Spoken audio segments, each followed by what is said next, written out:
આજે મીટિંગ હતી, કયા મુદ્દા પર લઈને મીટિંગ યોજવામાં આવી? આજે કામરેજ સુગરના ગ્રામ પટેલીની મિટિંગમાં ગત વર્ષના લેખાજોખા, આવનારા દિવસોમાં અમારું શું આયોજન છે એને લઈને સભાસદમાં મનમાં જે કંઈ દ્વિધા હોય, એના જે કંઈ પ્રશ્નો હોય એની ચર્ચા કરી.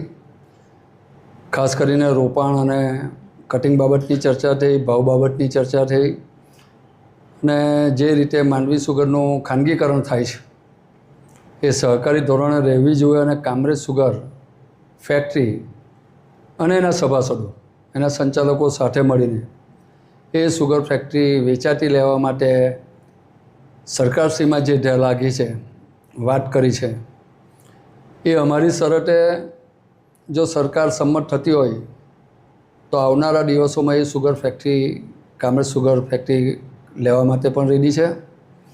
અને ખૂબ મોટી સંખ્યામાં ગ્રામ પ્રતિનિધિઓ આવેલા અને સૌએ એક રાગીતાથી અમારા વહીવટને, આવનારા દિવસોના અમારા સુચારુ આયોજનને બિરદાવ્યું અને અમને આનાથી પણ સારું વધારે કામ કરવાની તક અને પ્રેરણા મળે એ રીતનું એમના વર્તનથી મારી બોર્ડ, મારા અધિકારીઓ ખૂબ આનંદમાં હતા.